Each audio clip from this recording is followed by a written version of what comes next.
Sahabat Hidup Berkah Channel yang dimuliakan oleh Allah Subhanahu wa Ta'ala. Bahasan kita pada malam hari ini adalah melanjutkan yang kemarin dengan tema yang berbeda, dengan judul yang berbeda, yang masih ada keterkaitan, yaitu kaitannya bagaimana dukun paranormal, atau kalau kita sebut orang pinter, itu menghadirkan jin, memanggil jin. Sehingga dengan kita paham seperti ini, kita akan senantiasa berusaha untuk menjauhkan diri kita, keluarga kita dari perdukunan. Tapi tentang kahin, di mana bahwa para dukun itu bisa melaksanakan tugasnya dengan baik karena mereka memang ada kerjasama dengan bangsa jin, terutama jin-jin yang kafir. Dan jin-jin itu tidak akan mau kecuali para dukun itu melakukan hal-hal yang bernuansa syirik, bernuansa kekufuran. Dan semakin orang itu semakin kufur, semakin orang itu semakin syirik, maka jin itu akan semakin menghamba kepada manusia atau dalam tanda petik dukun. Sahabat Hidup Berkah Channel yang dimuliakan oleh Allah, dengan apa mereka itu memanggil? Jadi perdukunan ini ada dua pihak. Yang pertama adalah dukun, yang kedua adalah jin-jin kafir atau setan. Yang kemudian para jin itu dibantu oleh para pengikutnya yang terbesar. Nah, para pengikutnya besar itu kemudian mengendalikan jin-jin yang lemah, jin-jin yang bodoh. Kemudian maka para dukun itu cara menghadirkannya, yang pertama adalah cara mengundangnya, satu dengan melakukan sumpah, melakukan qasam, ya kalau bahasa kita ini mungkin melakukan sumpah. Tapi sumpahnya bukan atas nama Allah, ya, sumpahnya bukan atas nama Allah, tetapi atas nama jin atau setan. Pada waktu orang itu mau melakukan sumpah, yang di situ ada nuansa kesyirikan, kekufuran, itu atas nama Allah, tapi nama setan, nama jin-jin di tempat-tempat tertentu, mungkin yang ada di punden, mungkin ada yang di bawah pohon beringin, atau mungkin jin yang ada nunggu di sungai atau di rumah kosong. Nah, maka jin itu mau datang dan mau melayaninya. Kemudian yang kedua, dalam kitab Syekh Wahid Salam itu diundang, yaitu dengan az-zabkhur, yaitu memotong sembelihan. Makanya kita sering mendengarkan, bahkan melihat bahwa orang-orang yang pergi ke paranormal, ke para dukun, itu biasanya salah satu syaratnya disuruh membawa ayam putih mulus atau ayam hitam mulus, ya, atau ayam cemani. Kemudian apa? Pada waktu itu dengan ayam, dengan apa-apa, dengan penyembelihan, dan pada waktu menyembelih tidak menyebut nama Allah, ya. Tidak menyebut nama Allah, tapi apa? Dengan menyebut mantra-mantra kesyirikan, dengan doa-doa yang mengagungkan para jin, para setan. Makanya tidak berlebihan kalau Rasulullah mengatakan, la'anallahu man dabaha li ghairillah. Allah akan melaknat orang yang menyembelih tidak atas nama Allah. Jadi untuk persembahan yang mau rekso di kampung ini, yang bau rekso di sungai ini, yang bau rekso di laut ini. Nah, dan hal seperti ini adalah sangat dilaknat oleh Allah Subhanahu wa Ta'ala. Dan sembilan seperti ini adalah haram hukumnya untuk dimakan. Jadi dalam Al-Quran itu sudah diterangkan bahwa hurimat alaikumul maitatu waddamu wa lahmul khinzir wa ma uhilla li ghairillah bihi. Dan termasuk sembelihan yang tidak boleh dimakan adalah sembelihan yang disembelih bukan atas nama Allah, tapi untuk yang bau rasa, untuk yang menguasai laut atau daratan atau hutan atau sungai atau tempat-tempat tertentu. Nah, dengan menyembelih tanpa menyebut nama Allah, dengan mantra-mantra kesyirikan, maka setan itu akan tunduk, setan itu akan meladeni para dukun, akan mau melaksanakan tugasnya.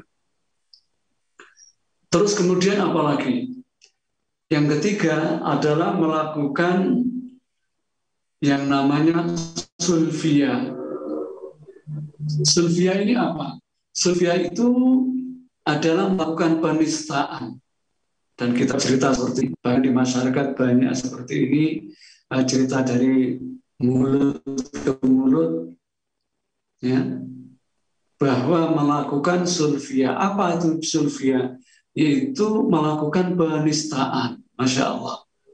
Ini kami ceritakan di sini, na'udzubillah, bukan untuk ditiru, bahkan perlu dijauhi, yaitu melakukan penistaan. Apa bentuknya? Yaitu mereka itu para dukun mengambil mushaf, kemudian mushaf itu ditaruh di kamar kecil, ditaruh di WC, bahkan maaf, na'udzubillah, diinjak, ya, diinjak. Nah, kemudian membaca mantra-mantra.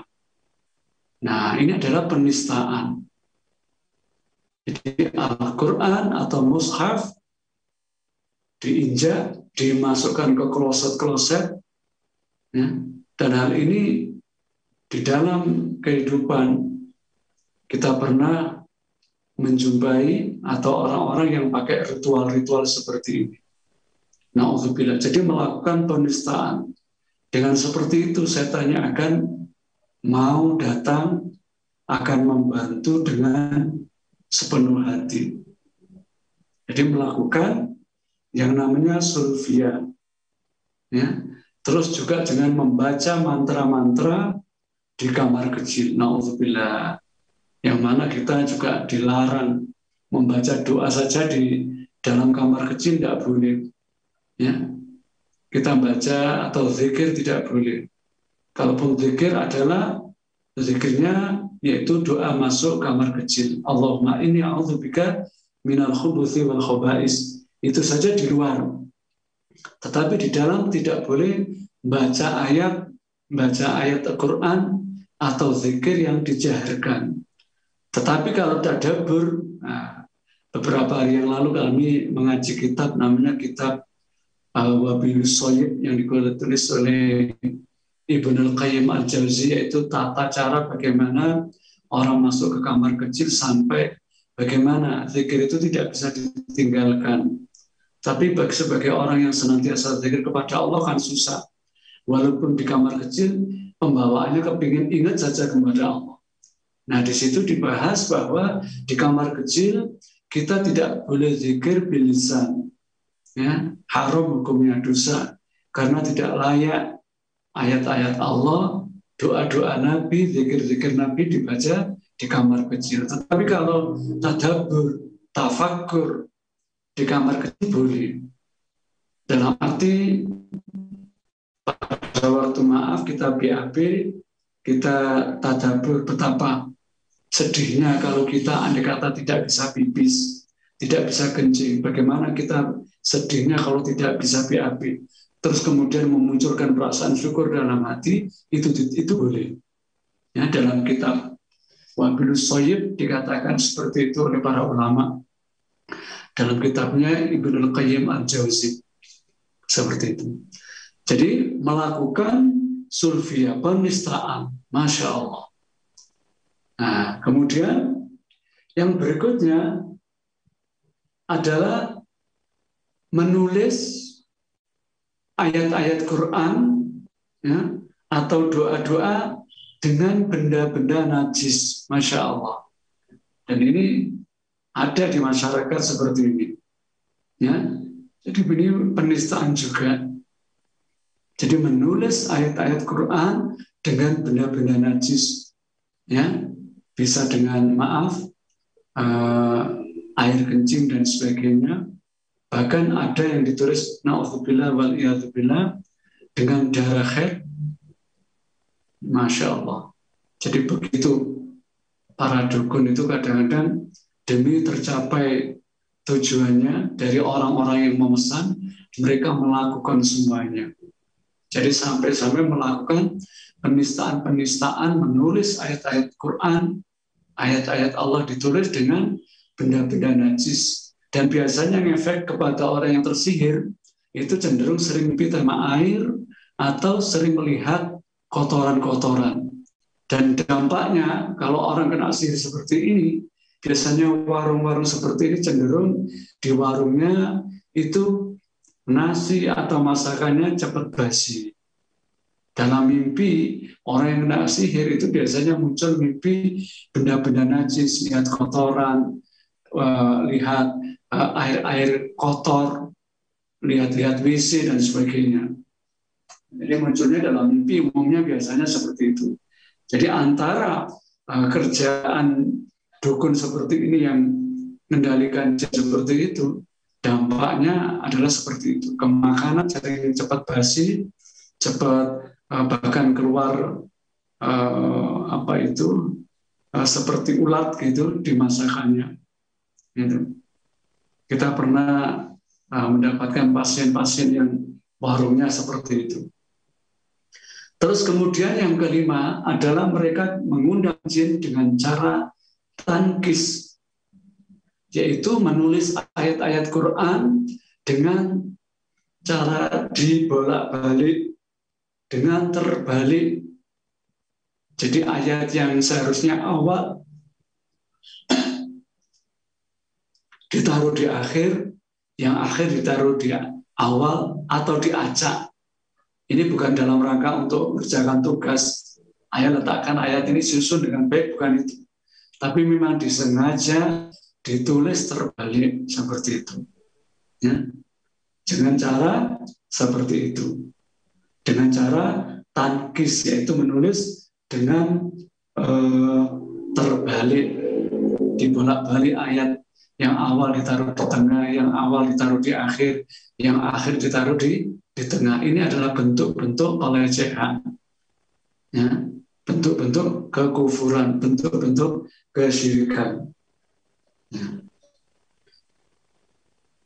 Kemudian yang berikutnya adalah dengan cara tanzim. Tanzim itu apa?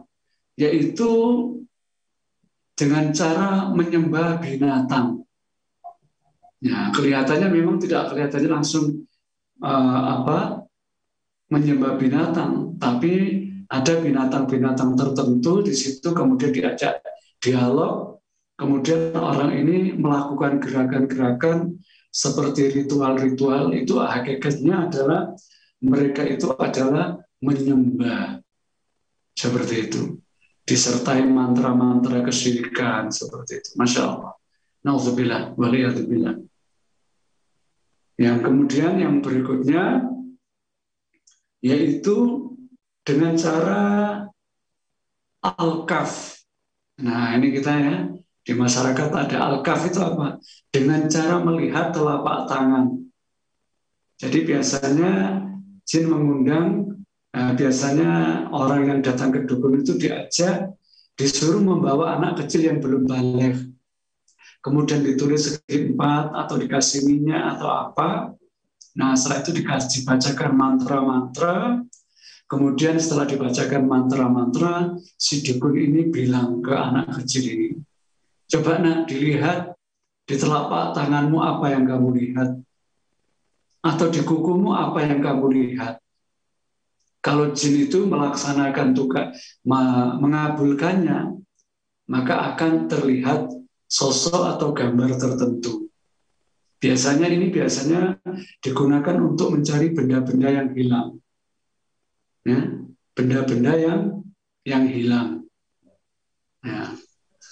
Terus juga berikutnya ada yang dengan cara al-athar, yaitu menggunakan benda-benda bekas. Jadi pasien atau orang yang datang disuruh membawa benda-benda yang telah berbau keringat orang yang mau disihir. Ya, jadi biasanya juga untuk namanya kalau di Jawa itu puter giling, mencari orang-orang yang hilang, entah pergi kemana rimbanya, kemudian diputer giling, diminta bajunya, ya, atau apa yang berbau keringat orang yang hilang tadi. Kemudian dibacakan mantra-mantra tertentu. Nah, dengan seperti itu, jin itu akan melaksanakannya dan akan mengembalikannya. Tapi orang-orang yang biasanya sudah terkena seperti itu, nanti dampaknya di belakang hari juga mengalami gejala-gejala yang serius dalam psikologinya, sering bingung dan sebagainya. Itu seperti itu. Atau juga kadang-kadang dengan membaca doa-doa tertentu, ya, doa yang dari Rasul atau ayat dari ayat-ayat Allah, tetapi dibaca dengan dilecehkan. Makanya kita kenal dengan namanya kulhu geni. Maka kita kenal dengan namanya kulhu sungsang. Jadi Masya Allah, ada-ada saja bagaimana caranya dukun itu mengundang setan. Jadi begitu, makanya kalau kita datang ke dukun, Masya Allah, betapa nistanya kita, betapa besarnya kita. Masya Allah, makanya dengan seperti ini kita bisa terhindar. Maka benar kata Rasulullah, siapa yang datangi dukun paranormal, kemudian menanyakan tentang sesuatu, maka tidak diterima ibadahnya 40 hari 40 malam. Fa'in sodaqo bima qala, kalau dia percaya terhadap dukun yang katakan, walaupun mungkin ada benarnya dikit, dengan dibumbui 100 kebohongan, maka bisa kufur kepada apa yang diturunkan kepada Rasulullah Shallallahu Alaihi Wasallam. Jadi seperti itu, sahabat hidup berkah channel yang dimuliakan Allah. Ternyata para dukun itu begitu kejinya melakukan ritual-ritual untuk nyihir, untuk mendatangkan orang, untuk menyakitkan orang, dan lain sebagainya. Maka sangat-sangat nista, sangat-sangat dosa, sangat-sangat terlaknat orang-orang yang mendatanginya. Dan itu apalagi sampai, maaf, tema-tema nuansa perdukunan itu sampai diseminarkan, kemudian apalagi mencatut nama ormas-ormas yang baik-baik itu, Masya Allah. Itu sangat-sangat terlalu. Dan dampaknya siapapun yang sering datang ke dukun, hampir dipastikan hidupnya semakin jauh dengan Allah. Hidupnya semakin sulit, hidupnya semakin ruwet.